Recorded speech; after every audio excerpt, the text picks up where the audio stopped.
From Yarm to Yibby, Harrington to Horsley Hill, Swalwell to Silverlink. The North East Footy Breakfast with Roy, Steve and Ted. Right across the North East, the Red, the Toon and the Cat. Well, who kicks it off when we're joint hosting? Do I say it? Do you say it? Who knows who says it? All I know is that Ted said he loves me. Well, no, after you. Yes, that's true. Imagine waking up and sending your mate, a professional voice note before the start of the show, telling them not to worry about a certain segment I'm going to do, and giving them a little information. I get one back, not confirming he's understood it. No, that'd be too much to ask. But complaining that I don't say "love you" at the end of my voice note. I say it in every voice note I send him, listeners, and then he turns around and sends me the most abhorrent, like, have you done this for the show? Without an I love you, without a good morning, without how is your day, just simply barks orders at me in a one-way relationship. I'm sick of it. I'd had enough. It's the end of the season. We're meant to be margaritas and mates. Oh, I tell you, listeners, good morning, everybody. Welcome in. How are we all? Happy Wednesday. Morning, Daz. Good morning. Welcome to Behind the Curtain on the North East Footy Breakfast Show this morning. How are you doing, gents? You all right? We're doing really well. Good. Well, we've put together actually quite a spiffing little show between us today. I'm pretty excited, actually. Yeah, I'm pretty excited. We're going to kick it off by getting right to say Liam Rosen, the former Hull City manager. Yeah, that's shocking sacking that. Honestly, that is what I think. There's the biggest news. They finished sixth. I mean, was it seventh? Seventh. Sorry.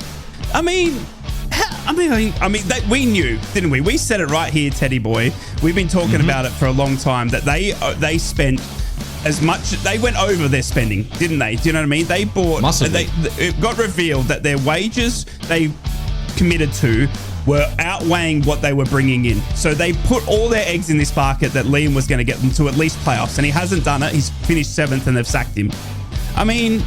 But isn't that kind of cost them now more to go and get a new manager that could potentially do it? It's just wild. Absolutely wild. Well, it depends, because they might go for Will Still, who still hasn't signed for Sunderland. Yeah, I know, that's true. It could shake things up in the Championship a little bit, but I'll tell you what, I wouldn't mind Liam Rosen. Oh, no. No. Sorry, how the tables have turned.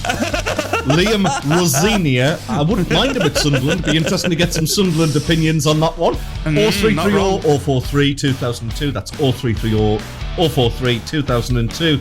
Let's have your WhatsApps. Is Liam Rosinia the man for Sunderland? We're going to talk Eurovision, and this is what I've had to brief Rye on. Had you ever heard of the Eurovision Song Contest? I have. My wife absolutely loves it. My wife is actually Croatian, so she absolutely watches it religiously. My God, so the bit I said about, it's all very political and Croatia votes for Serbia and everybody hates the UK. Yeah, that would have gone down well then. No, I knew what you meant. No, it was. I knew what it was. I did know what it was, but it's my wife does watch it religiously. I don't get it. I mean, I get that, like, it was ABBA. Was it ABBA that were made famous through them? I think it was. I mean, but ABBA. Cliff Richard won a few times. Bucks Fizz. I mean, a few big honestly, names have been in it. Since then, Daz, who's won Eurovision that is actually good? Because every time I watch it, it's absolutely horrid. I mean, I feel like I could get up there with a triangle, put a song together, and I could had a chance to win it. I think you would be right. I mean, the only one that stands out in recent times is Sam Ryder, I suppose. The long-haired Muppet man. He's got like one of these jaws it's like a Muppet. But what's a voice? As in a Jim Henson one, not like a Geordie one. Wow. I went there. He hasn't turned up again, so he's going to have to take some stick. Yeah, I know. 100%. I get you. Morning, Steve. You're back on with Daz tomorrow. Just me and you. Fantastic. Yes, plenty lined up. So I've got a little challenge for Rye. We're going to do that a little bit later on. So stay tuned for that. I've put something together. Much to the annoyance of Mrs. Ted last night, who saw me putting together a playlist of 10 tracks some of which are Eurovision songs. Some have got nothing to do with Eurovision whatsoever. So it's up to Rye to find out which are Eurovision, which are not Eurovision. That. So it's a bit of a challenge for Rye. There is a bit of a forfeit as well for him if he fails his challenge. Yeah. What? Yeah, I'm being harsh. Yeah, absolutely. Yeah. Anyway, we were meant to be on camera today, weren't we? That didn't happen. So maybe we I can like take my shirt off. No one's going to see it. You always do. Yeah, that's true. I mean, literally in most messages or video messages you send, you've got when we spoke about doing this, when we said, look, we're going to think about putting the radio show on video so everyone can see it, the first thing you said was, geez, I'm going to have to wear clothes now. And it was the most sincere, oh my God, we're going to have to put clothes on. Do you know what I mean? Like, this is the type of production that I'm working here under, listeners. Do you get what I'm saying? You've got a naked Ted. You know what I mean? You got a Steve who's out drinking cocktails. You know what I mean? And I'm the only professional one here, I feel. I'm under so much pressure. That's a stretch. Take me. Yeah, as he shovels another piece of toast into his mouth. All right, okay, yeah, consummate pro, mate. Before we get carried away and start and throw more pieces of brown stuff at each other, should we have some club updates first? Yeah, let's do some of that, shall we? Smoggies and Proud Borough News. Good morning, my beautiful Borough fans. Like the professional I am, you can tell I'm fully prepared for the following headlines. Michael Carrick says rest and recuperation for his players right now is vital for next season, but the mental preparation for next season must begin right now. I agree. Jeez, he's working his players to the bone, isn't he? He says Middlesbrough missed out on the top 6 finish in the championship this season due to the injuries we had. And now we've got no playoff campaign and an extended summer break, already longer this year because of the ladder championship start next season of August 10. Carrick has made it clear that the aim next season is to challenge for promotion and will not shy away from it. Borough suffered from an unprecedented number of injuries over the course of the campaign and said his coaching staff and medical team are going to sit down and have a look at it. Is it the training regime? Is it something they can do differently in the preseason to try and better their luck? He said it will have to change next term if they are to achieve their goals. And as such, the players will have individual training programs to follow over the next 6 weeks before returning towards the end of June for the start of preseason. He said rest is vital for the players. They don't get enough of it over the course of the season, and that's the way the calendar is. The season won't allow for it very much. Certainly now, the aim for me and these boys is to get the rest in, recover, but stick to a strict training regime that I have set and the staff have set over the next 6 weeks. Hopefully, no more injuries. That's the plan. That's your Borough headlines. Good morning. Mackems and Proud. Black Cats News. Good morning, Sunderland fans. Southampton manager Russell Martin believes former Sunderland striker Ross Stewart has a chance to impact his side's hopes of returning to the Premier League. An Achilles tendon injury had limited Stewart's involvement at just 2 second-tier fixtures after he joined Southampton in a reported £8 million deal last September, arguably proving to be a great piece of transfer business for the Black Cats. Sunderland captain Corey Evans is set to leave the club on a free transfer this summer after the Black Cats opted against handing the midfielder a new contract. Unsurprisingly, Bradley Dack is also set to leave on a free after a year on Wearside. Club captain Evans returned to action last month after more than a year on the sidelines with a serious knee injury and made 3 appearances from the bench in the final weeks of the season. Best of luck to them both. And finally, Sunderland under-21s will host West Ham United in the quarter-finals of the Premier League 2 playoffs. The Black Cats progressed after a 4-1 victory over Wolverhampton Wanderers.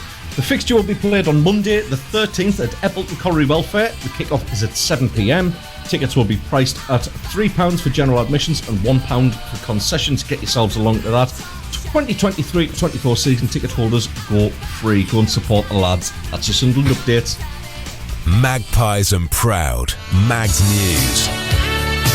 Newcastle United have reportedly beaten the likes of Liverpool and Tottenham to capture the highly rated Premier League centre-back, Lloyd Kelly. Eddie Howe has made Boylestring his defence ranks one of the top priorities this summer after seeing his side decimated by injury earlier in the campaign. The run of injuries came at the worst possible time for the Magpies, who were trying to get through to an incredibly tough Champions League group.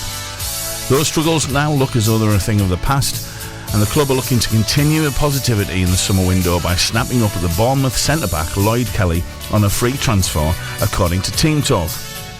And Callum Wilson has opened the scoring in Newcastle's win over Burnley at Turf Moor on Saturday, registered his 47th Premier League goal for the Magpie. That goal also moved Wilson clear of Peter Beardsley to become Newcastle's second top goal scorer in Premier League history, a tally only beaten by Alan Shearer. Wilson marked his first start since being injured late on against Nottingham Forest in a perfect way with an important goal at the weekend, one that was soon added to by strikes from Sean Langstaff and Bruno Guimaraes, before Alexander Isaac added a fourth after the break. Speaking about his goal and the piece of club history, he said, "It's a huge honour to be part of the club's history." And that's your Newcastle updates this morning. From Yarm to Yibby, Harrington to Horsley Hill, Swalwell to Silverlink, the North East Footy Breakfast with Roy, Steve and Ted. Right across the northeast, the red, the tune and the cat. Well, I'm so off him, man. I know. Daz, do you want to just do it without well, him? Daz. So mean. So mean. It's the fact, right? Do you know why I'm laughing? It's because Daz is such an absolute pro at this, right? Yeah. I'm not going to blow smoke up your backside, Daz, but Daz is very good at what he does, right? He's like an absolute consummate pro, like Correct. Lovely speaker, interviews the stars, has a great manner about him. So when you get a rare error from Daz, you hold on to that like it's the golden ticket to the chocolate factory. Thank you. Daz. That's not me. Daz, I look forward to Eddie Howe Boyle stringing his defence. I don't do that, Daz.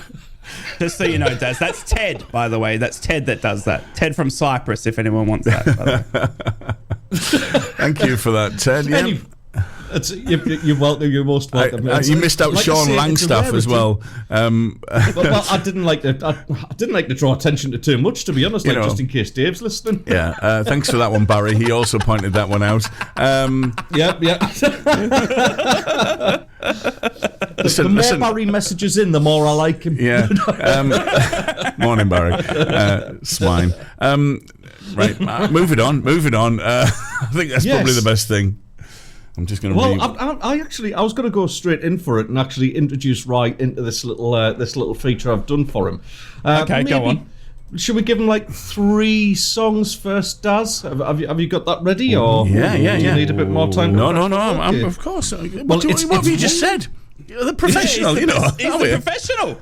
He knows what he's doing. I can only apologise. And while we're filling, I'm getting things ready. So yeah, I'm ready. I'm ready. So it's in order, Daz. What I sent you is in order. Okay. So we're going to play about 20-30 seconds of a song, right? You've got to tell me at the end of that whether you think that featured on the Eurovision Song Contest or whether it did not. Now we're going to keep score. If you fail to get more than 50% right, I'm being generous with you here. Yes. So if you get 50% right, that's pretty decent. You've got a good chance of this. Yep. If you fail to get 50% or more right, you have to call me Ted the Greatest for the rest of the week. Oh God! Like every time you reference me in anything, you must refer to me as Ted the Greatest. And what if I win?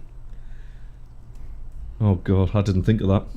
Yeah, exactly. You I have had to refer absolutely to me zero as faith. Rye, my love. If Rye, I win, my love. it's Rye, my love. Rye, my love. Oh, I'm going to regret this. What? Even the show on Friday?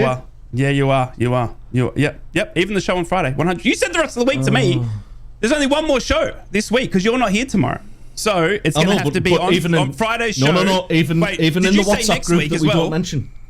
No, just this week. Okay, just this week. So anything in social media, so in the WhatsApp, anything in WhatsApp group and on has air to be referred to. All right, done. Yes. Yep. Yeah. Ted the Greatest or Does Rye, that make my sense? love. Done. Yep. Brilliant. Done. Locked in. Yeah. Or Ted the Greatest. Okay. Yeah. Cool. Are you still there, Daz? Yeah. You just give me the nod, honestly. Does help me. Okay. First track, do not help him. Right. So I'm just getting more abuse on WhatsApp here from the Geordies, which I suppose I deserve after my comment from earlier.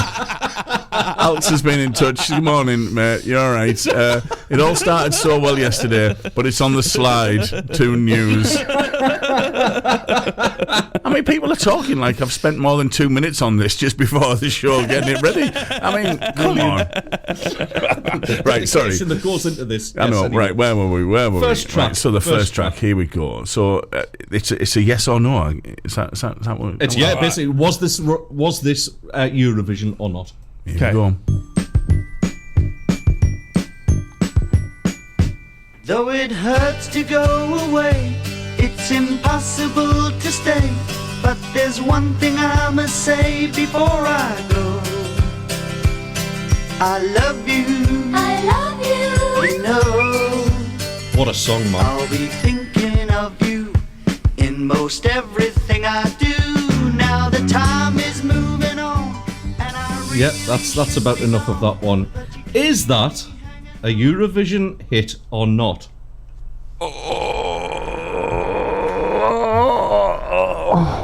Are you all right?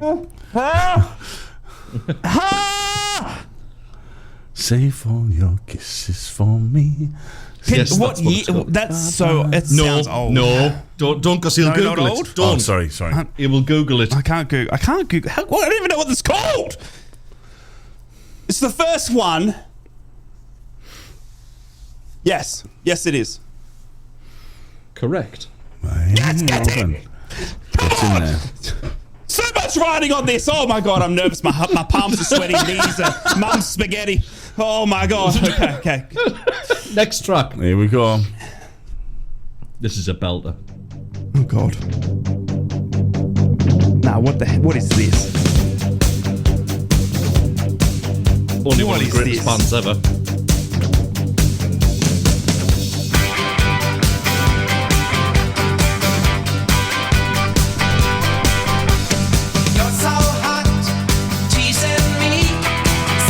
This is ABBA, mate. Is that actually ABBA? Yeah.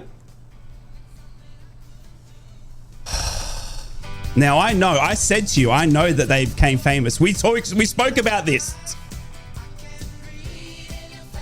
But was this their song?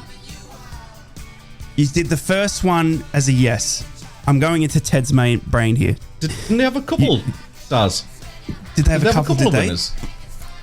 I thought.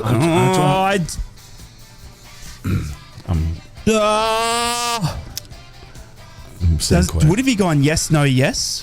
Or would have he trying to stump? No, he would have tried to stump me because he wants me to call him Ted the Greatest. So he would have stumped me. I'm going to say you went, this is yes. Yes, Ted, yes. The second song, this was ABBA. This is 100% when ABBA hit the mainstream and they said, this is our Eurovision song. Yes, Ted, yes.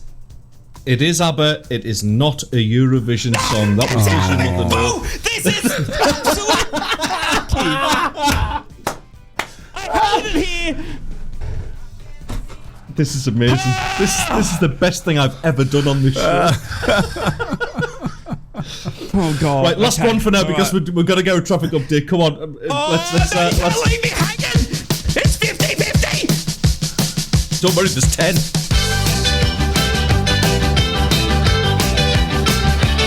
You gotta speed it up, and then you gotta slow it down. 'Cause if you believe that a love can hit the top, you gotta play around. But soon you will find that there comes a time For making your mind up. There you go. I don't know any of these songs.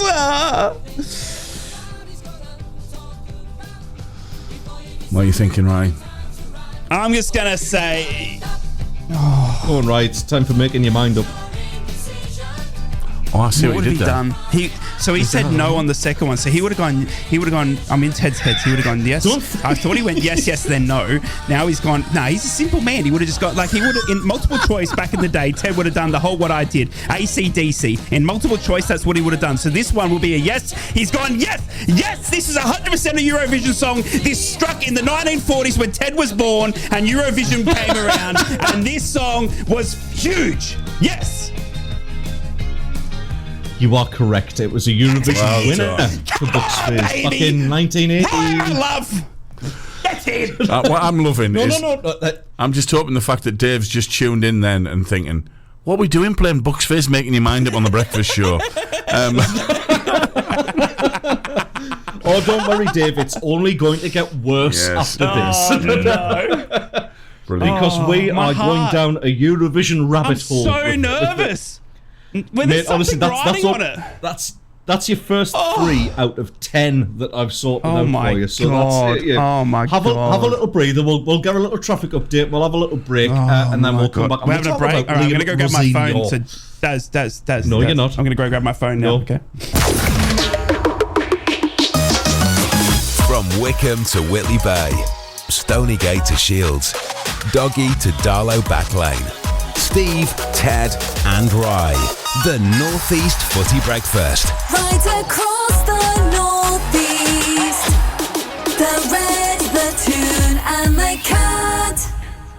Welcome back to the Northeast Footy Brekky Show. You've got Ted, you've got me, Rye, and you got Daz pushing our buttons as always. Thank you for joining us on this Wednesday. Borough fans, how you feeling? Sunderland fans, how you feeling? I bet you're feeling good the season's over, right? Borough fans, not so much. I tell you, I'm already missing it. Knowing that this weekend's going to be no football, I don't know what to do with myself at 2 a.m. on a Saturday. Ted said I should sleep, but I don't know. I don't even know what that is anymore because these guys text me at this silly o'clock. But I'll tell you what, I am going to be missing football. But if you're missing football, you can come and hang out with us on the WhatsApp 0330 043 2002 to get in touch with us this morning. Be our Geordie because you can tell that none of us can handle it as much as Steve can normally. We've got some breaking news that came in yesterday, lads. It was sent across my desk here at the Red where I work. It came on my desk. Thank you to Laura, my secretary, who brought it in. She said, "Right, the people want you to read this." I said, "Laura, get back to your desk and get me a coffee." And then I said, when she came back with my coffee, then she made me read this. This story shocked me. Now, Daz, you're going to have to help me with the geography side of this. Okay. In Buckinghamshire, Shire? Is it Shire or Shire? Shire. Buckinghamshire? Shire. A crocodile has made its way across from Australia and popped up in Buckinghamshire. Not strictly what's happened here. Right. Typical Britain, isn't it? Right? Yeah. First, you've got the terrible weather. Then you've got roadside flooding. And now you've got crocodiles in your puddles. Come on, Daz. Now, look, this was obviously just everybody relax, and everyone who's looking around now at their puddles outside, please relax, okay? It turns out it was just a plastic head of a crocodile, which child has a life-size crocodile head, by the way? Anyway, it was a really realistic head made of plastic that was floating in a puddle on the side of the road, but it absolutely freaked everybody out. And I absolutely love it. Oh my goodness. Somebody's missed a trick here. It shouldn't have been in Buckinghamshire. It should have been in Dundee. Oh, hey. Come on. Yeah. You don't get puns like that anywhere else on radio. Yes. And there's a reason for it. Yes. What I like Would is have that this not scared the pants out of you, lads, if you had seen a croc's head in one of the puddles on the side of the road? Without putting too much detail on it, I would have caked my pant if I'd seen that popping out of the puddle, mate, because that is absolutely terrifying to look at. The pictures on there on the Metro newspaper, metro.co.uk. Thames Valley Police have very kindly taken a picture of it. I'm telling you, this looks as real as it gets. Fair play to the copper who's had to go over and prod that to make sure it's fit. Yeah. I mean, that's like... Look, all right, Australian police may have a little bit of experience of that, but I'm sure Thames Valley don't have that much, you know? It's a daily occurrence here. Oh, another croc on the road. Yeah, Steve, I'll get it, Gaz. I'll take this one. I'll wrangle this one. Was it CJ Scoops who said yesterday that he would love to go to Australia, but every single animal that he's scared of lives there? Yeah, I love that. Really brilliant. That was good. That Top was lad. good. We love CJ Scoops. Yeah. Good lad. And I like the Yes, you really do. I like the police's comment there that they didn't reveal how long it took officers to realise that it wasn't real. And the police statement said, "That is 100%. Yeah, don't be alarmed. Job, isn't it? The croc is now with us at the police station." They're having a laugh with that, aren't they? Right, everyone. It's the fact he's now that he knows he's safe. There's a sergeant on there with the croc's head in a headlock and grabbing its snout like he's made a brave arrest. I absolutely love that. That is absolute That is top banter. That, like, and if they've not, absolutely love that. If they've not, in the cells, if they've not put their head underneath like a duvet on the bed for when someone goes into the cell, if they've not left that there for someone to find it, then you've missed the trick. Yeah, they really have. Got to be done. Oh, that would be gold, wouldn't it? Yeah. Jeez, that'd be beauty. good. Absolute beauty. That's a Anyway, great that story came across, and thank you to I've forgotten who sent me that on Twitter, but thank you so much. That was fantastic to see. Absolutely incredible that. But yes, lads, in footballing news, let's bring it back. Forest have lost their appeal on points deductions yesterday. The court appeal has decided not to reverse its decision of deducting Forest 4 points. So Forest will stay where they are. It doesn't make the move. They already had the points deducted. It's just that they don't gain any back. So they do stay in that illustrious position just above Luton and Burnley. Sheffield United already relegated. Ted, I wanted to ask you this, mate. Obviously, it's tough life in the Premier League, right? Imagine in a world that Sunderland goes up. Mate, let's say Sunderland and Middlesbrough, right? And we're battling it out. We're like Burnley and Luton are right now. And just above us is Nottingham Forest, who have been fined, gotten a points deduction because they had overspent. Would you feel aggrieved as a supporter of a team that is beneath a team? I mean, look at Everton. Obviously, they had massive point deductions. They still managed to get the wins together. But like at the moment, I feel like even with Leicester, there's like a bitter taste in my mouth. I know that they pantsed us in the Championship. They did really well. But as soon as they get back to the Premier League, they get a points deduction. It's already been confirmed, right? But it's like a bitter taste in my mouth that they've done something wrong. Do you know what I mean? And that it hasn't been fixed to help us. Does that make any sense? Like, they've done something wrong. I know what you mean. But I mean, Luton and Burnley, you know what I mean? They've done it right, but still can't get above them. Do you get what I'm trying to say? Do you think there's anything in that? There's always going to be somebody. Yeah, of course, because we're football fans, right? And that's a natural kind of instinct is to feel badly done to. You know, that's our default setting, I think, as football fans. And you know, even if I go back to the early 90s or late 80s, early 90s, it was when Sunderland got beat in the playoff final by Swindon Town, 1-0. It's the same year that we beat Newcastle in the semi-final of the playoffs to actually get to Wembley. Now, Swindon ultimately didn't go up to the old Division 1, as it was back then, because they were found guilty of financial irregularities. And basically, Sunderland, the finalists in the playoff final, went up instead. However, Newcastle were arguing that, well, we finished above Sunderland in the league, so really it should be us that goes up. So there's always kind of even though there's like sort of, you know, the punishment's being dealt with, you know, to whatever convoluted rules that they're applying to this, the punishment's being dealt with. But of course, Luton fans are going to feel aggrieved and go, well, Forest have got less of a points deduction than what Everton have, so that's you know, that's not fair on us. Of course they're going to feel like that. Everyone's going to feel aggrieved because it doesn't help that there's so much confusion about the way this is punished as well. That's the big thing for me. If there was a bit more clarity, I think people would understand it more, and Luton certainly will be able to move on and go, okay, we understand it, we've got to take this on the chin. I still think that Luton will get out of this. I honestly do. I've got a weird feeling Luton will get out of this and Forest will go down. I mean, does it give you any sense what I'm trying to say? I mean, I would feel... I get that they've been punished. Yeah. They've done the crime and they're doing the time, right? They've had the points deduction. But if I was Middlesbrough and we've struggled in that relegation spot and we've got two teams above us that have been fined or taken points off because they have illegally spent on players...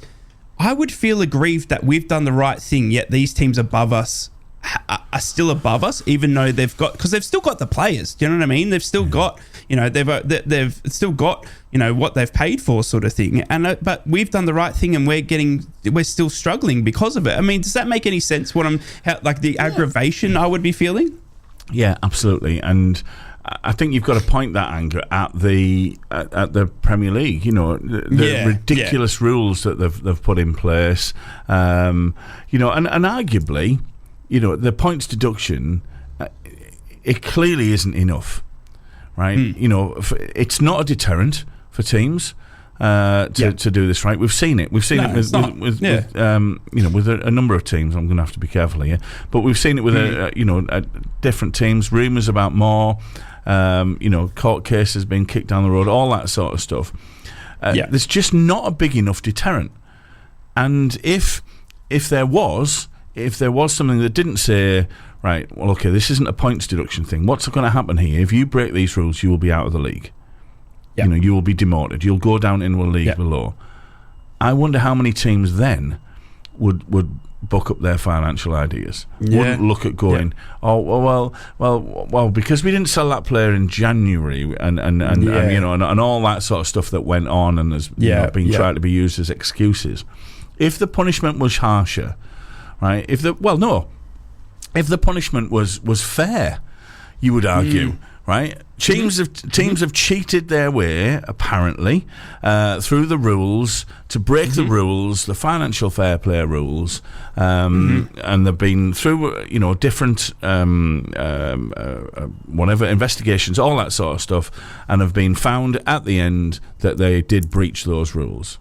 Okay, then the fairest way is kick him out of the league. Then then that would it would stop, wouldn't it? It does. You're absolutely right. And it would stop what you're saying, right? Is that you feeling well? Actually, we've worked hard all season. We've kept to the rules, exactly. Right? And there's somebody who hasn't ahead of us staying in the league, and we've got to go out. Yeah. I mean, it's the question that you see on X, not the question, the statement on X that you see whenever there's a Man City success. You know what I mean? There's always that, but you've got 115 charges coming. Yeah. You know what I mean? Like, it goes hand in hand now with anything that Man City does. And, and unfortunately now it's the same with Everton and Nottingham Forest. This is played out in the public, which gives the public the opinion that these, they have, illegally spent on players. Yeah, exactly. Do you know what I mean? And that's the thing for me is that as a club, as a passionate Borough supporter, if I was in that league, I'd feel just this bitter taste. And then they've gone, hang on a second, they've gotten away with... Well, they haven't gotten away with it. That's weird. That's not right to say, because they haven't. They've been found out, they've been taken, and they've been obviously punished with points deduction, right?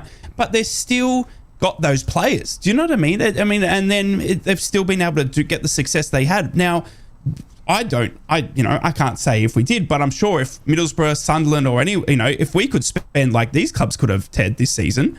Do you know what I mean? We're under strict... We've got no parachute payments either of our clubs anymore. Do you know what I mean? We've got, championship budgets that we've got to adhere to that are quite strict. The reason, we saw Morgan Rogers and that leaving in the January transfer window, was because it was too good offers turned down. I would imagine if Jack Clark gets a very good table listed that Sunderland are going to have to seriously consider, such is the, financial sort of strictness of the championship. And it just says, because I don't want to criticize, but these clubs aren't silly. I'm sure they knew. Do you know what I mean? I'm sure they knew, but they said, let's run the gauntlet anyway. So it just makes me feel just a little bit aggravated. And I feel sorry for Luton, and I feel sorry for Burnley fans out of the most of it, because they've languished in the relegation spots all season.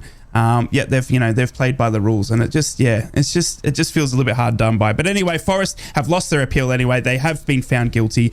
There will be their points reduction of 4 points will remain, and it leaves Forest just above Luton Town and Burnley, with Ted saying that he thinks Luton will still be able to catch Forest. We hope so. I actually think Luton Town would be a fantastic story if they were to stay up. More than Man City winning it again or something like that. I think that would be the story of this Premier League, which has been absolutely smashed by financial fair play. Every show we've spoken about it this year, and it's been absolutely crazy. We're in a completely different world now than what we were 12 months ago. The landscape is completely different now due to financial fair play. I've never seen a season as dominated as this one by the financial fair play of the football. It's absolutely crazy. Anyway, we've got a lot more to talk about in the Northeast Footy Brekky show, including why Ted will be calling me Rye, my love. I wonder why that is. Coming up soon.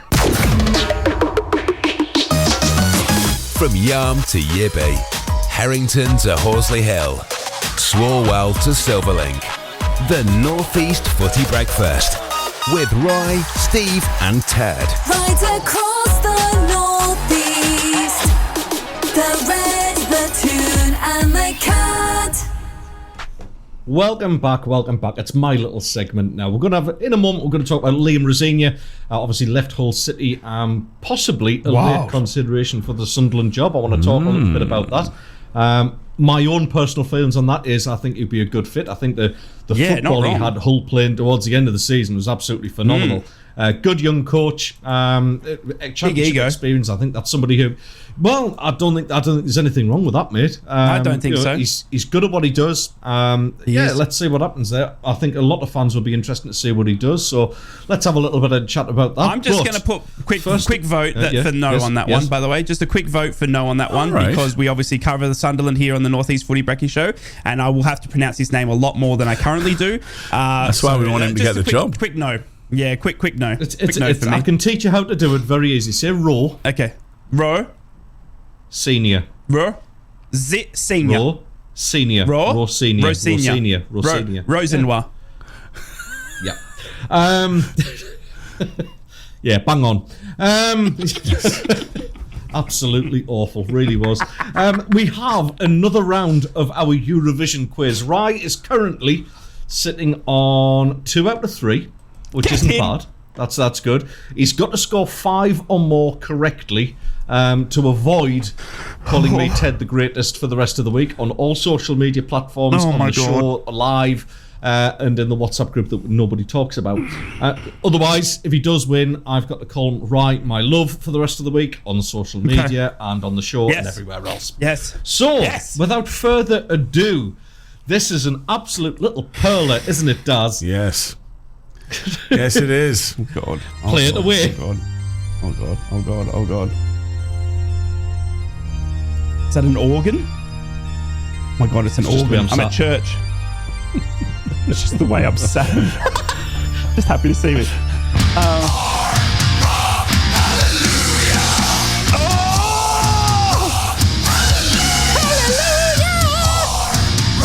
I got you on this one, baby. I know this one. Do you? This is Ward, Hard Rock Hallelujah, wearing the biggest boots and the most outrageous costumes ever. I love this song. This is Bang, a Eurovision hit. Big tick, Teddy boy. This was an absolute sensational hit, and I love their costumes. Bring them back. Yes, he's absolutely correct. It was actually a winner. It was a winner. That won a Eurovision. Yeah, I know. Unbelievable. It's a banger. Have you seen their film clip as well? They filmed it in a school. Yes, yeah, they're absolutely amazing. Lordi is the Finnish rock band. Lordi, I called him Lord. Sorry. The bingo, Lord's. I think Lord's like a really gentle pop act, which is. I believe we're completely different. If you download the wrong album by mistake, apologies for that one. Listen, Hard Rock Hallelujah was one of the greatest ones that I'll ever remember from Eurovision. That was absolutely fantastic. The whole live performance was like. Yes. It was like Spinal Tap meets Lord of the Rings. It was incredible. Yeah, I have seen that one. So, I live on the internet. 3 out of 5? Get in! Sorry, 3 out of 4. 3 out of 4. Oh, no. Okay. So 3 out of 4. Let's have the next track, Daz. Let's have the next one.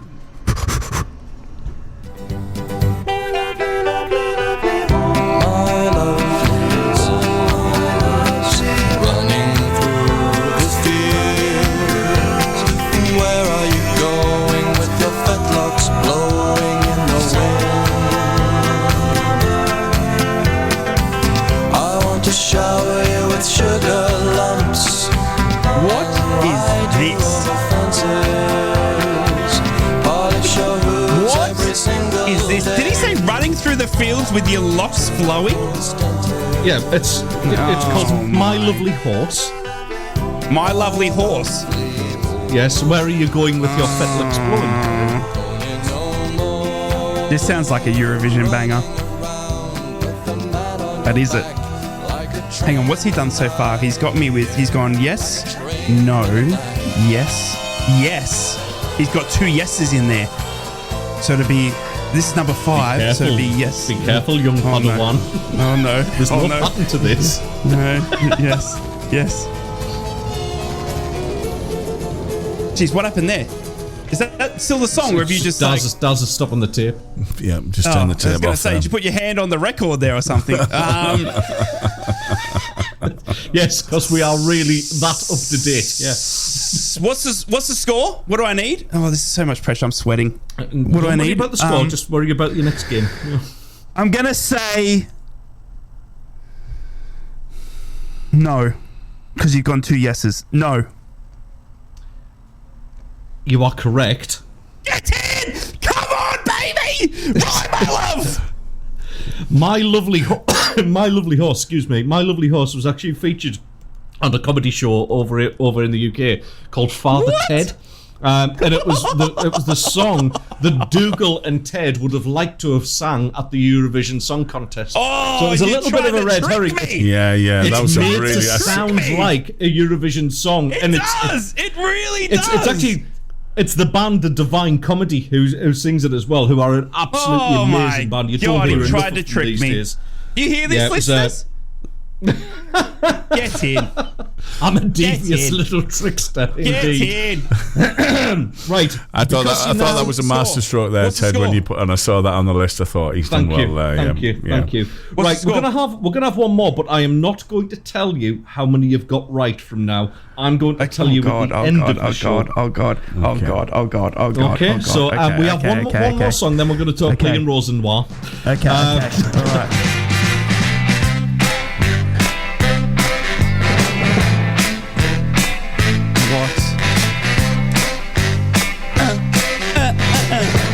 The tune was familiar. Let's go for a little walk under the moon of love. Let's sit down and talk under the moon of love. I wanna tell you that I love you, and I want you to be my girl, little darling. Let's walk. What a let's song! Talk under the moon of love. Brilliant, absolutely brilliant. Produced by Phil Spector. My God. Was it? Yeah. I never knew that. What? Phil Spector? What's that? Oh no, sorry. The original was. Yes, yeah. Wait, so this is being sung again by someone? Yes. Ah! Not Eurovision then. Damn it. Not Eurovision. Sorry, Ted. Because Eurovision has to be. It can't be like a. Do you know what I mean? It can't be. You gave it away, Dazzy boy. It's a no. I can only apologise.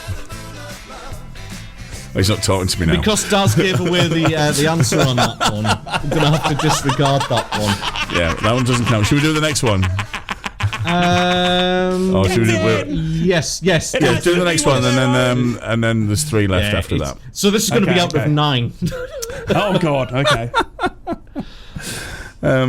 Anyway, here we go. This is the next one.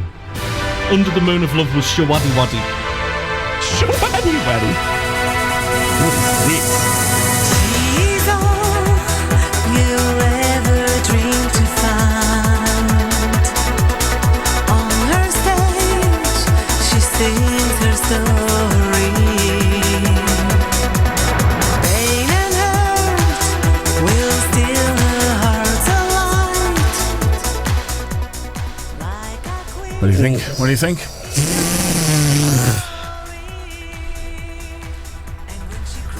It sounds like a Eurovision and somehow made it through. I mean, it sounds Eurovision. Deliberately sound like a Eurovision. I know.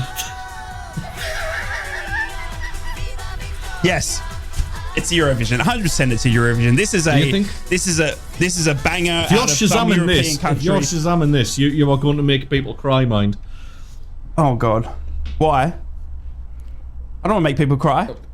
Have you Shazammed it? No. Okay. How did I Shazam it? It's in my head. I don't trust you with some of these now. You know, that circle of trust has been broken when you started Googling things before. No, okay. Oh, I didn't Google it. I haven't got a phone on me in my sight. I've got no pants on, a sandwich in front of me, and that's it.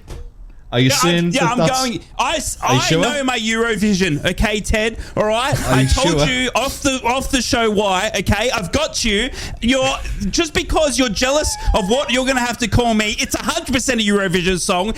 Refer to me as my correct title from now on. And in your face, I did not Shazam. I'm a winner, chicken dinner.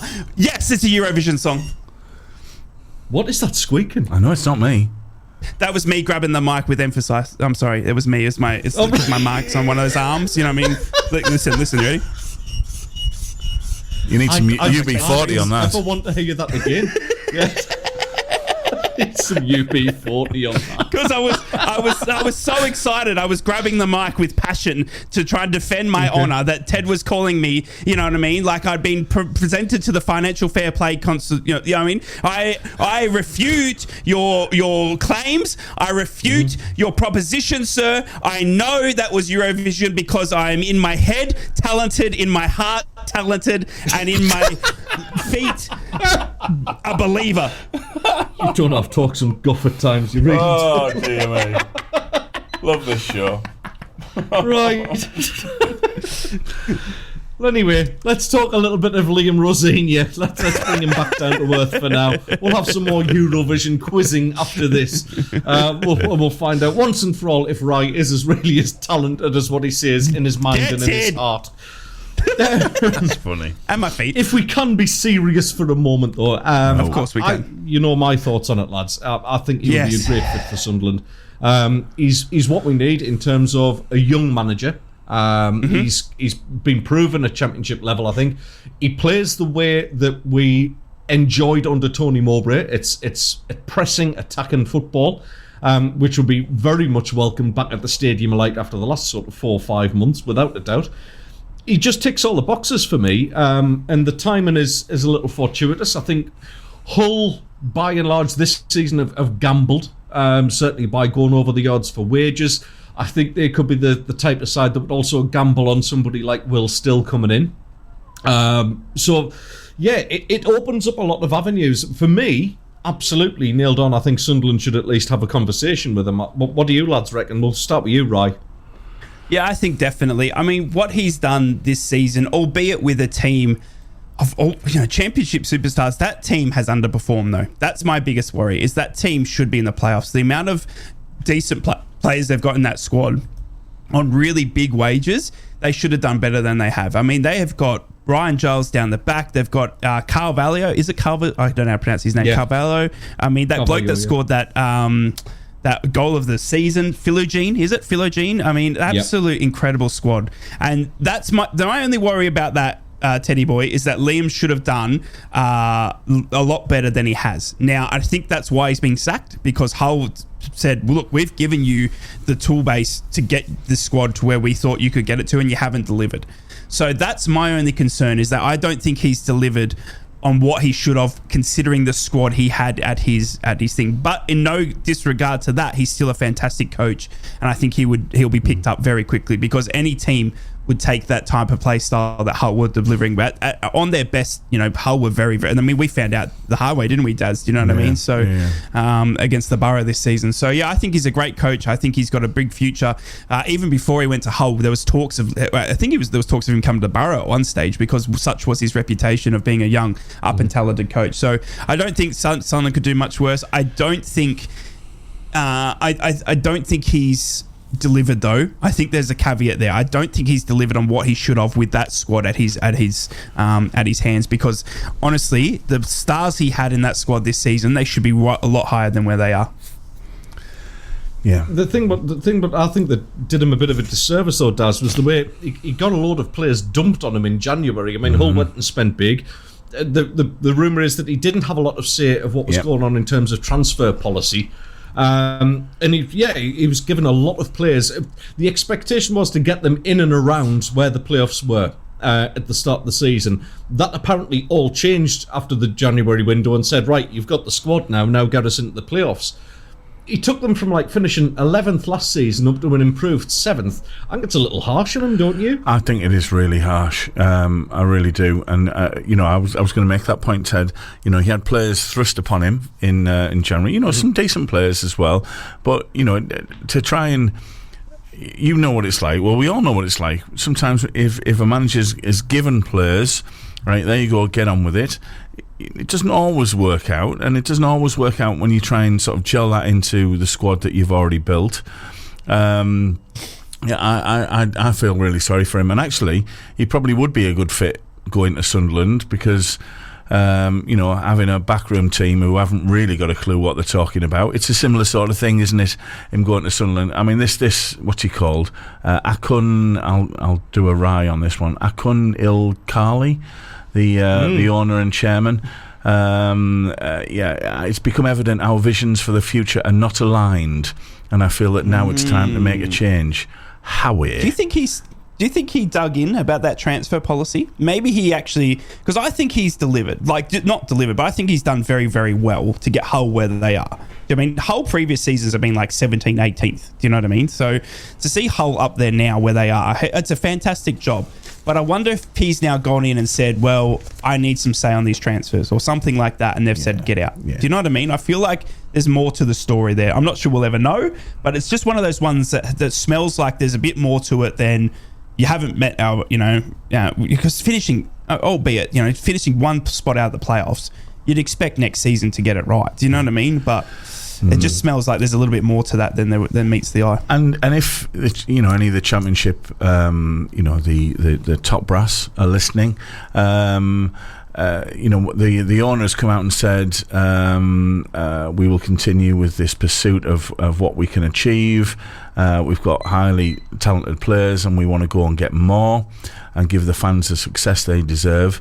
So they've already spent a load of money on these players, loads of wages, and he's saying he's going to go out and spend some more.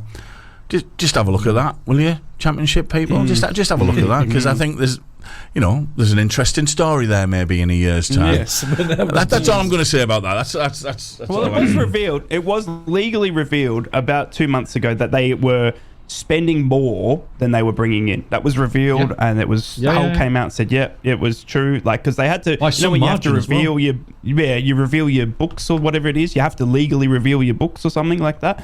It was revealed that at that stage that they were spending more than they were bringing in. So it's wild. Wild. Absolutely. All right, it is 2 minutes past 8. Good morning to the North East Footy Breakfast, and that means only one thing at this time in the morning. Go and do it. News. From Yarm to Yibby, Harrington to Horsley Hill, Swalwell to Silverlink. The North East Footy Breakfast with Roy, Steve and Ted. Right across the North East, the Red, the Toon and the Cat. It is the North East Footy Brekky, and we'd love to hear from you this morning.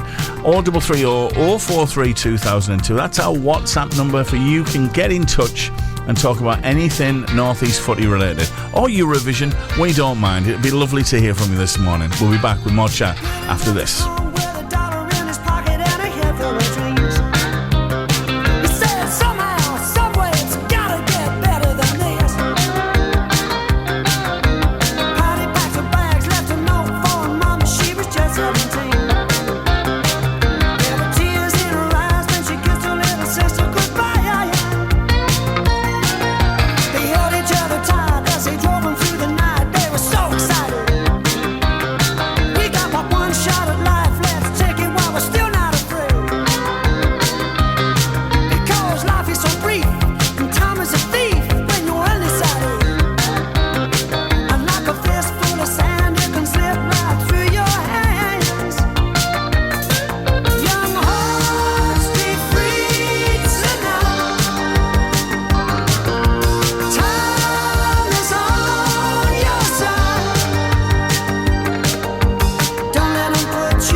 Change your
Good morning. Welcome back to the Northeast Footy Brekky Show. Happy Wednesday. Sorry, I was just humming along there. What a song that was.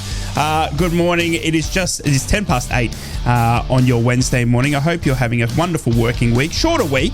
We're almost there. Don't you worry. Borough fans, Sunderland fans without footy this weekend, but there is Newcastle to look forward to if you are of that opinion in the black and white. How are your season going? How's it going to finish? Also, Newcastle coming to my shores. Did you hear about this? Newcastle coming to play Tottenham in Melbourne, Australia, and they'll be facing off in a friendly just 2 days after that Brentford game.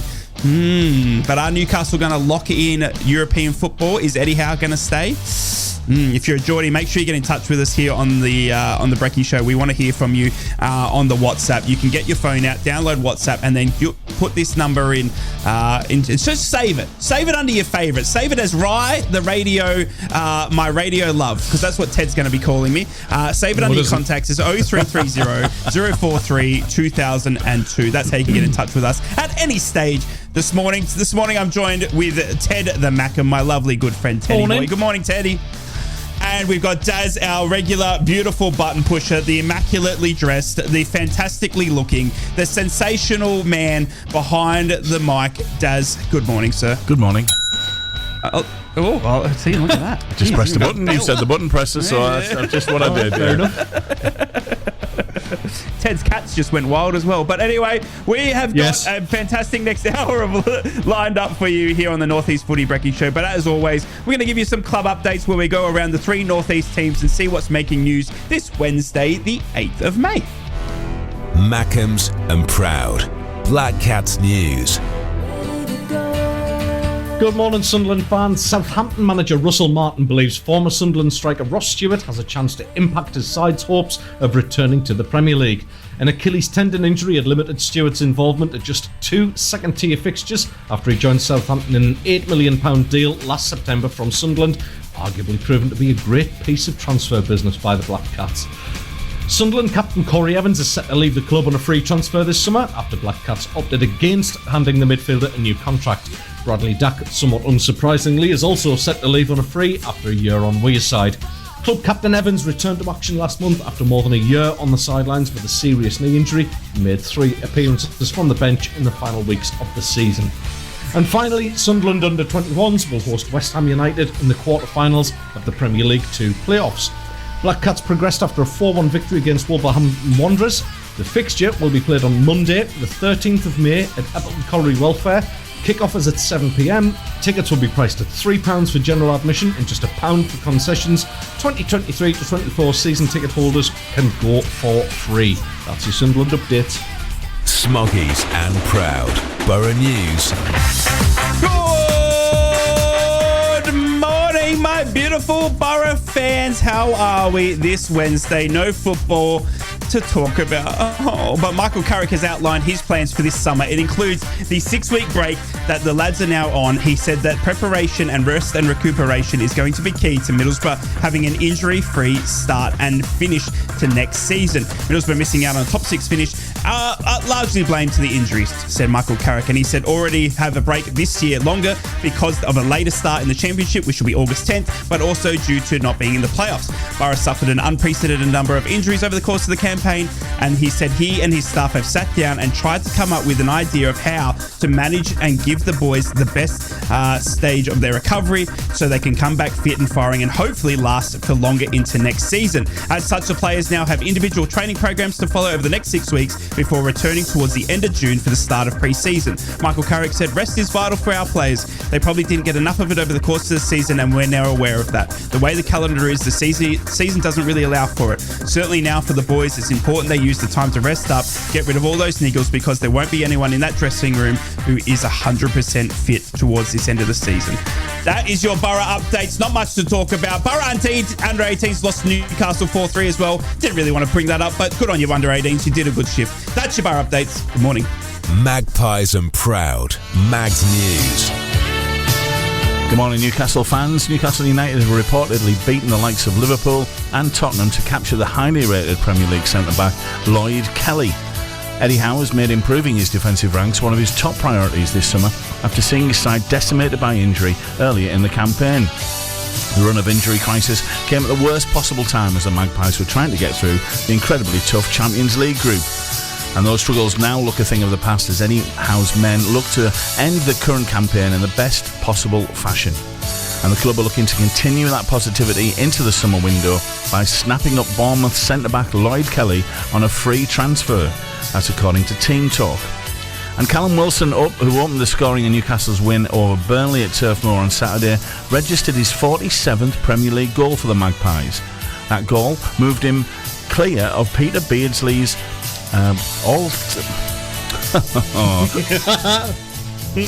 That goal moved Wilson clear of Peter Beardsley to become Newcastle's second top goal scorer in the Premier League history, a tally only beaten by Alan Shearer. Wilson marked the first start since being injured late on against Nottingham Forest with an important goal at the weekend. And speaking about his goal, he said, "It's a huge honour to be part of the club's history." And that's your Newcastle updates this morning. From Yarm to Yibby, Harrington to Horsley Hill, Swalwell to Silverlink, the North East Footy Breakfast with Roy, Steve and Ted. Right across the northeast, the red, the tune and the cat. Good and morning. if you want to do what Barry and Al's are about to do and text in the show, the number you need, Newcastle fans, to I don't know, give your opinions on what's going on at the club, or already maybe even the club updates. No, they really are. 043 2002.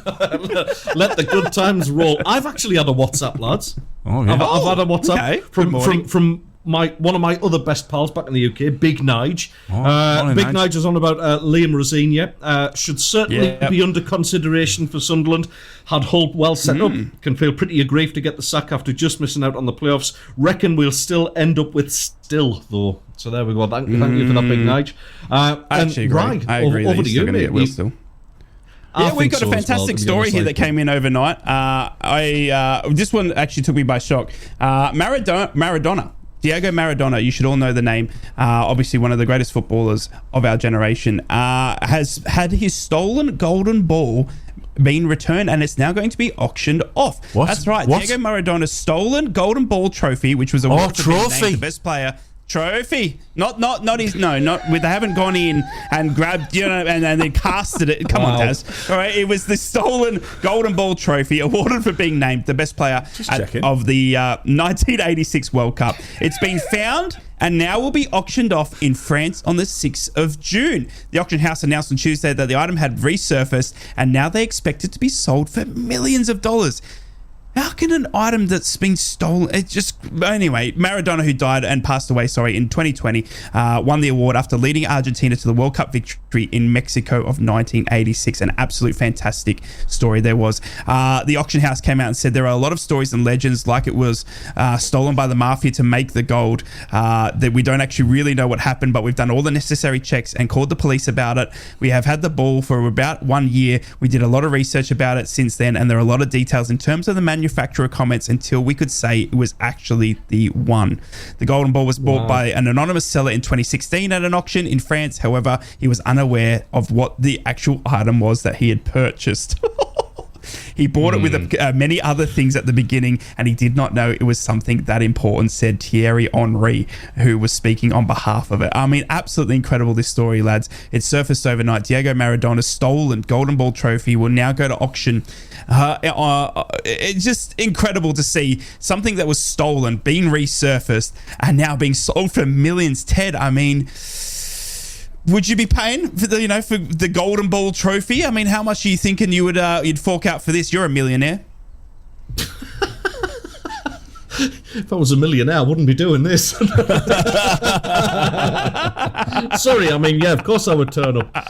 Yeah, of course I'd work me notice. Listen, it's a highly collectible item. For me, not so much, because obviously he cheated his way to that golden ball in 1986. With the hand of God goal. That being said, the other goal he scored against England in that game still for me is one of the greatest goals ever scored since the inception of the game. In a highly, highly valuable item. without a shadow of a doubt. It's going to make a collective very, very happy. I mean, I'm just looking on there on the story.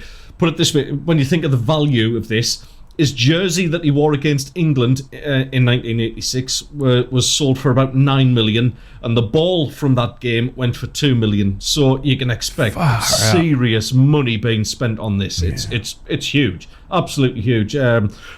Nice that an item of this sort of significance comes back as well, because you would think that would just disappear in the underground and never be seen again. What does intrigue me though, Rye, is how you pronounce the word auction. Auction? Because you say it goes to auction. You say it like the great David Dickinson from daytime TV, which is auction. Am I doing it wrong, Daz? No, auction? You say it auction. Auction. It's auction, isn't it?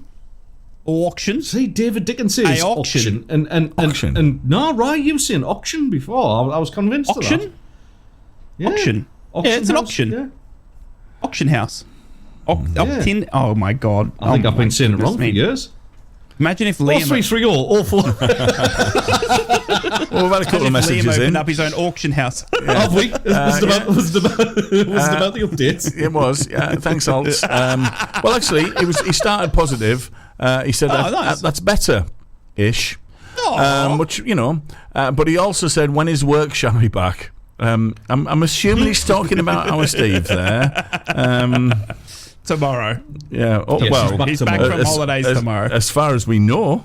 Well, we haven't heard from him, to be honest with you. He said he was going to send in headlines every day. He was going to text us, make sure, and check in. We haven't heard anything. Absolutely nothing from him. So for all we know, he could be, drunk in a pool and just never coming back. We don't know. We honestly don't know. Hopefully tomorrow. Well, we got one selfie, didn't we? We got one selfie on Saturday, and that was it. Well, he could still hold his phone, probably. We've also had our friend Daniil. It was lovely speaking to Daniil yesterday, wasn't it? It was so good yesterday. It was fantastic. So, morning, gents. Ted's Eurovision quiz has entertained me no end. Oh, there you go, Ted. There you go, Teddy. Well, we've got more to come, so stay where you are, Daniil. The best ain't over yet. Does Maradona's Golden Ball trophy come complete with a handprint? Very good. And you're very welcome, he says. Thanks for having him on the show yesterday. You're very, very welcome, sir. From Wickham to Whitley Bay, Stonygate to Shields, Doggy to Darlow Backlane. Steve, Ted and Rye. The North East Footy Breakfast. Right across the North East. The Red, the Toon and the Cat. Well, it's Ted and Rye. It's Ted and Rye. That's correct. Yes, it is Ted and Rye. Welcome on back to the North East come up with another Brekky jingle. show. We've still got a one that was Steve, and Steve, haven't we? Yeah, we need one just one for us two, Daz. Yes. Yeah, we need some variations. Yes. Yeah, absolutely. Hey? Should we have the final instalment of the Eurovision quiz? I'm sitting up. Yes. I think this is a great idea. Right. Now, at this moment in time, he's got to get more than 50%. We're not letting him win by just getting half of them right. So, yes. Right. Yep. At this moment in time, we are finally balanced, people. Okay. I'm not going to tell him the result until the end. However, Daz, we are going to mix up the last 4. So I would like you, please. Oh my god. To start with number 8, please. Okay, here we go.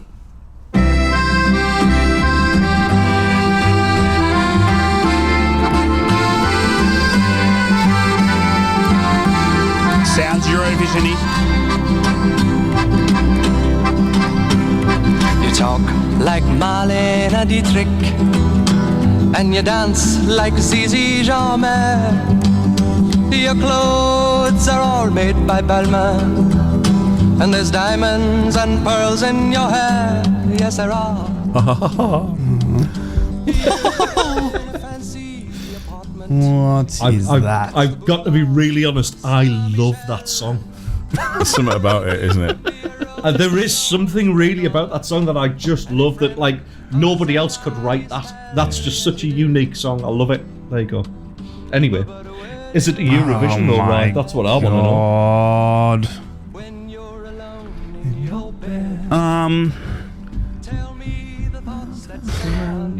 surround you.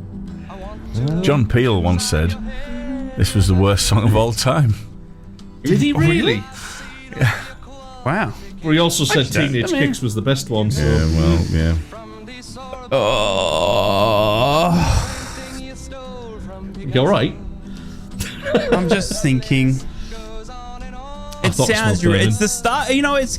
I'm trying to listen to it in it has been turned down, which I think, by the way, is unfair on me. So therefore, do you know what I mean? I've been dealt a tough hand. Do you know what I mean? You guys are you're talking over what I'm trying to listen to. I mean, look, I'm gonna say. I'm gonna say no. I'm gonna say it sounds like an old school English, like chill, like a Beatles sort of era-esque song. You do know that the Eurovision's been going since the early 60s? Oh my god, okay, maybe I changed my mind then. No, I'm gonna say no. Okay. It's like it's the Beatles era or something like that. You're trying to trick me. No. Can we have track number 9, please, Daz? Yeah, we can. This, I was going to introduce it there. I wanted that. This Eurovision classic was. Oh, now we're talking. This is definitely more Eurovision-y. Yes. Now we get lasers. Fog machine.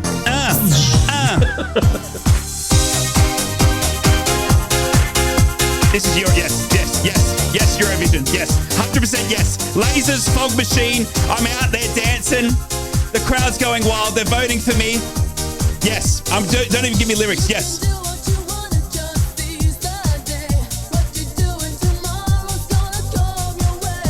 Okay. Yeah, okay. Let's have number 10, please, Daz. This is the one that's just been added. Yeah, okay.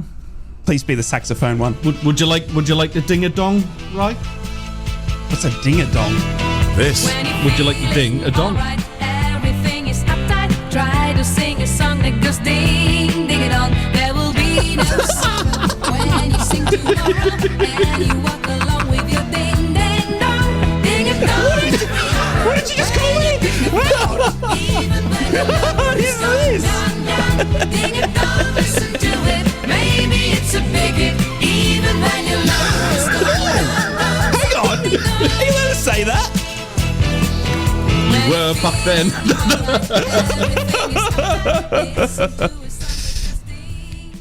Can I bring my wife in, Ted? No. Okay. She's not allowed to ding the dong, no.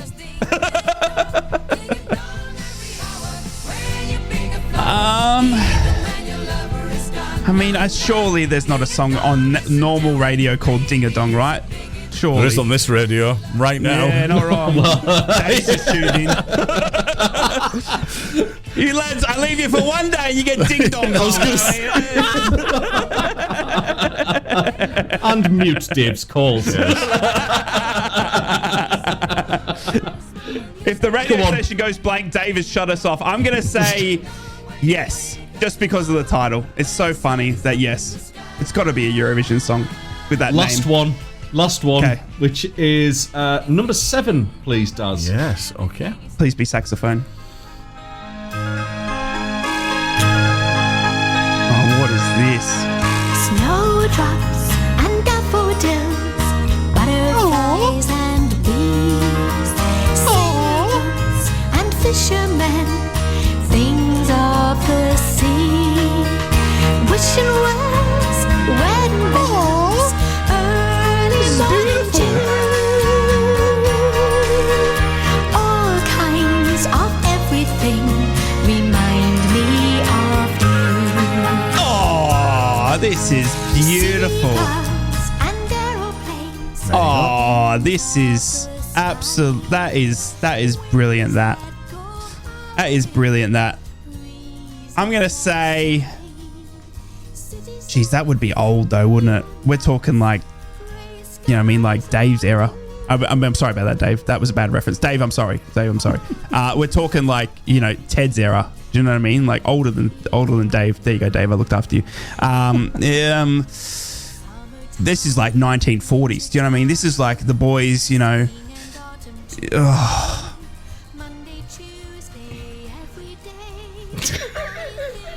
This is the Count the Tune and the Red. You're listening to the North East Footy Breakfast. The whole of Ireland right now is screaming at their radio. They really are. Yes. Any Irish listeners right now are absolutely going berserk at you. Is that like the number one song or something, is it? I'm so sorry. I'm so sorry to our Irish cohort. She's like the Queen of Ireland. Is she really? Oh my God. I'm so sorry, Irish cohort. Yes. Shouldn't really 100% involve royalty in Ireland, should I? Yeah, easy. So what was your answer there? Trouble about that. What was your answer there, Lock right? me in for yes. Lock me in for yes. She's the Queen of Ireland. It started in Eurovision 1950 something. Okay, well, while we'll head over to the UK panel, the Cyprus panel, who are totting up the scores, and what can we come up with? Cyprus, can you hear me? Calling Cyprus. Yes. It's a bad line. Yes, yeah. Come on. Refresh the playlist, Daz, because I've stuck a little treat. Oh, there's a bonus in, is there? Is there a bonus? Yeah, there is a bonus. It's just a treat for him, basically, because Rye.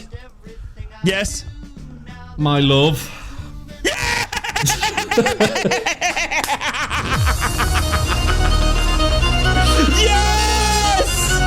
That's it!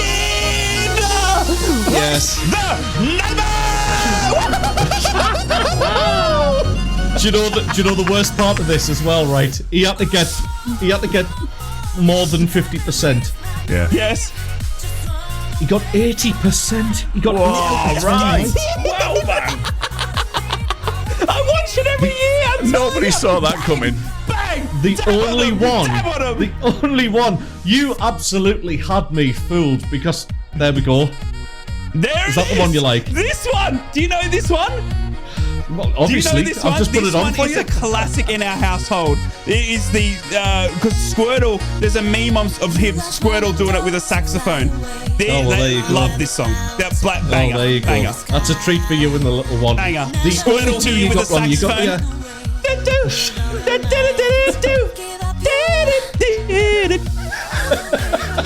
in.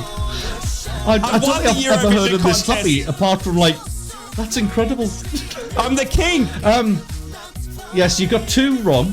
You only got 2 wrong, which I think is absolutely incredible. You got the ABBA one wrong, which you know about. Does your mother know? That was question number 2.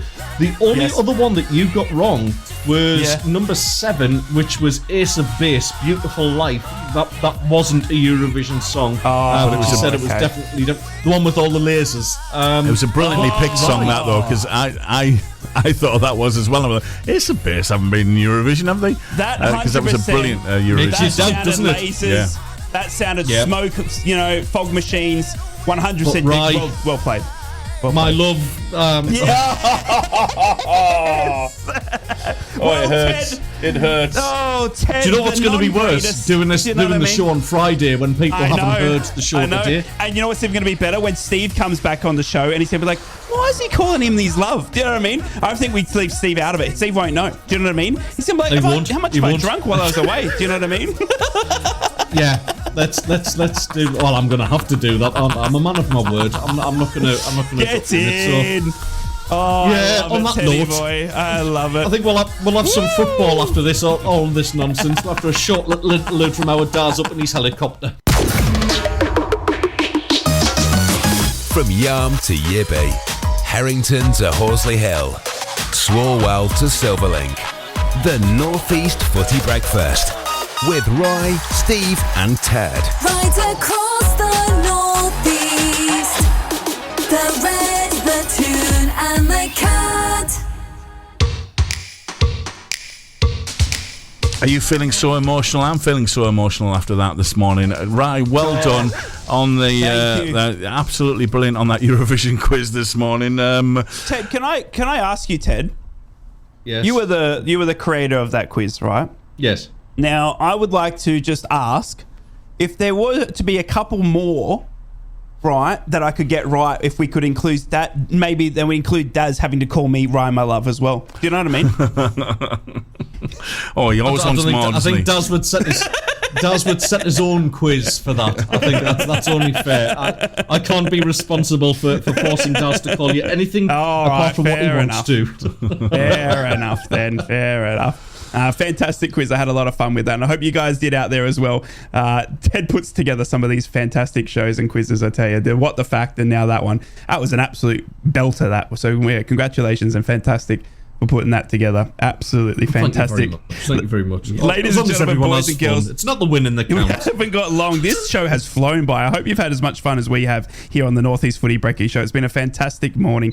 Lads, I've got one that I need to talk to you about. Now, this one's a bit like... You know when they have like conspiracies and you play that do do do do do, you know that music. I'm not sure, Daz, if you've got that, but I've got some for you, lads. Some of the greatest footballing conspiracies that have ever lived, or ever happened, I guess. Is that right? So the greatest footballing conspiracy. So this was I was talking to someone about this the other day, and this is absolutely incredible. Where there are some serious conspiracies where they've gotten professors of social psychology in Kent, right, to look into the conspiracies to see whether they are correct or not. They are absolutely wild, some of these conspiracies, okay? Now, it is absolutely incredible. So this is some of the conspiracies that have absolutely... Oh, my goodness. I'm just trying to get my head around them as well. So, the first conspiracy, okay? Mm-hmm. The first conspiracy of footballing. Oh, listen to that. That's perfect. That's good. I like that. Right. I really like that. Oh, that's good. No, that's good. Oh, listen to that. To anyone just joining us right now, just so that's it's absolutely not what it sounds like. That's good. That's good. And me calling Rye my love. Yeah. Welcome to the adult zone. Yes, Dad's been away one day. One day he's been away. Okay. The first 50 or so World Cup trophies, right, were not actually made of gold. And that the FIFA couldn't afford to make the actual World Cup trophy out of solid gold. It was made out of metal and painted gold, and they were told, the teams, not to scratch it or to reveal to anyone that it wasn't solid gold. And it's been a conspiracy that all of the World Cup winners of the first 50 or so were sworn to secret to. Really? Believe it if you will, lads. Believe it if you will. Okay, so that's the first one. Can you believe that? Enough money. There's another conspiracy. Right, so that's the first one. That's the first one. The second one. Now, this is to go for you Ronaldo people out there, okay? Mm-hmm. Nike forced Ronaldo to actually play in the 1998 World Cup as he was tempted not to play. We're talking Ronaldo R9. Yeah, so this was the one where he wasn't on the team sheet. Correct, yeah. But Nike forced Ronaldo on Brazil to play due to his sponsorship with Nike. Wow. Believe it if you will. Do you know what? Okay. I would be tempted to believe that. Yeah. I know. Conspiracy. Wasn't there a big documentary on that? Yeah, I thought I'd heard that rumour before. And I thought, hang on, did I start it? Now, this one is more recent. This will be for you. So a lot of you will be able to get on board with this one and tell me if this is true. Now, these are all conspiracies, okay? All conspiracies. Nothing confirmed or anything like that. But there is a conspiracy out there that such was the relationship between Roy Hodgson and Steven Gerrard at a tether, as in they were at ends, completely, utterly at ends, that Steven Gerrard, right, purposely missed a penalty, knowing that if they lost, it would get Roy Hodgson sacked. Wow.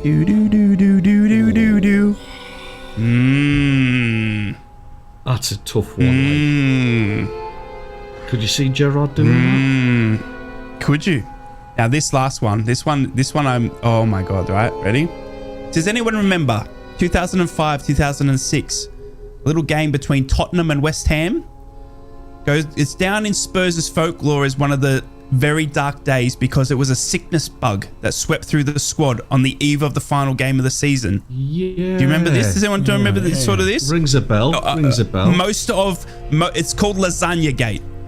Right, yes. The whole team had a lasagna the night before as a team dinner, right? And they all fell sick the next day, like utterly, fully sick. People were throwing up on the pitch, and they lost the last game of the season. Well, the conspiracy is the chef that made the lasagna was an Arsenal fan.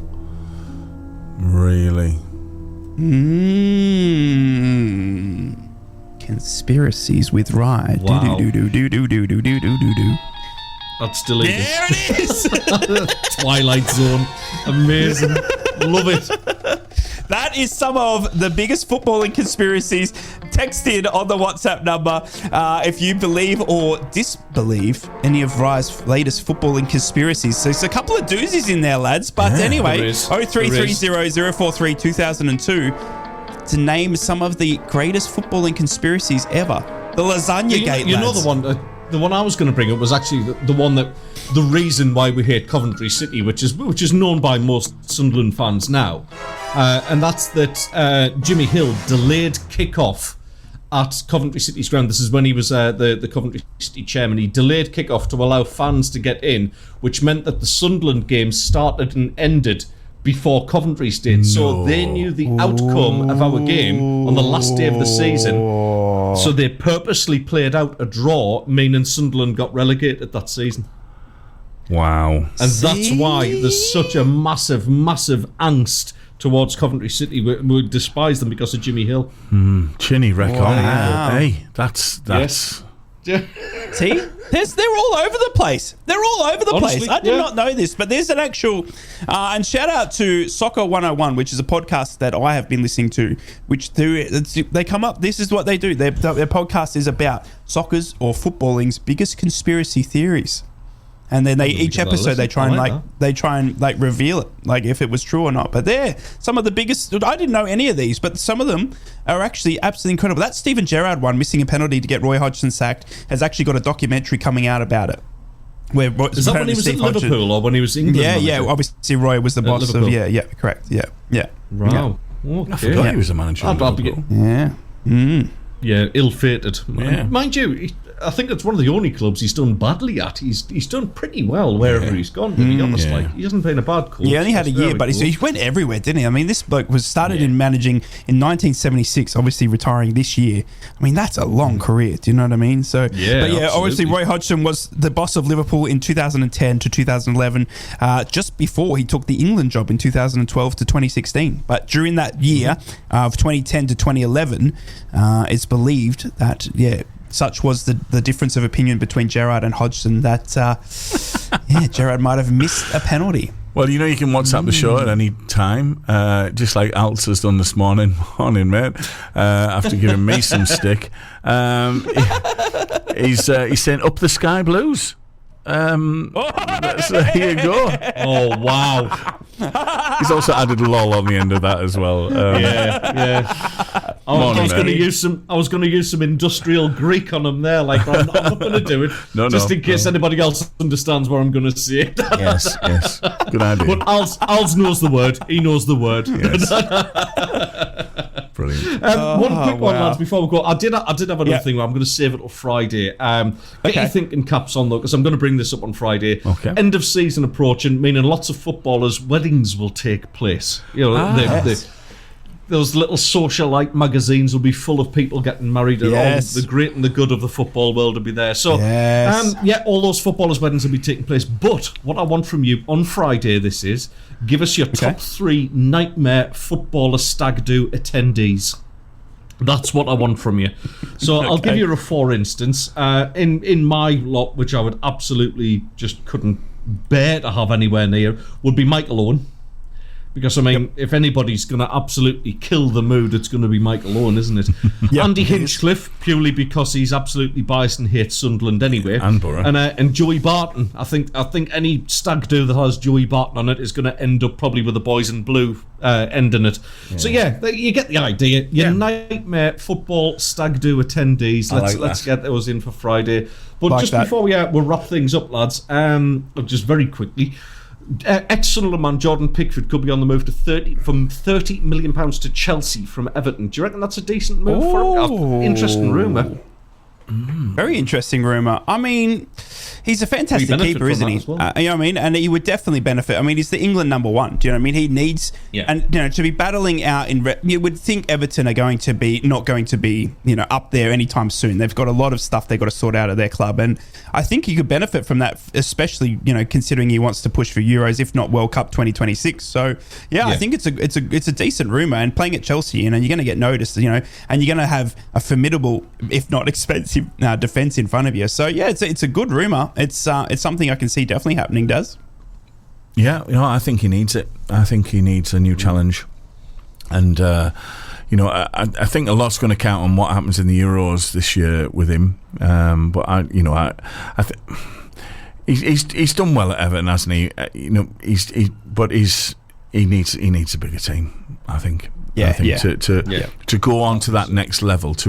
He will be remembered as a rather quirky, but a successful England goalkeeper.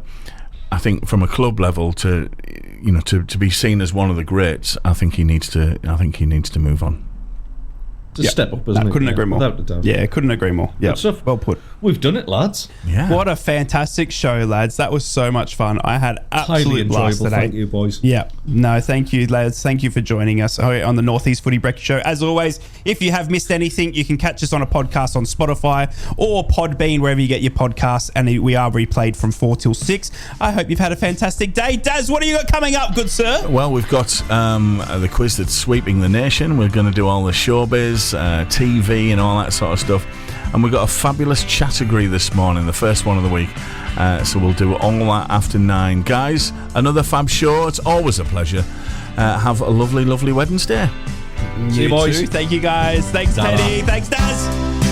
Nobody taught me how to love.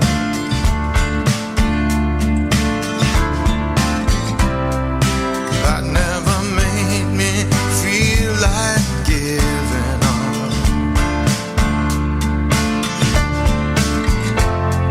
Something inside you sets me free.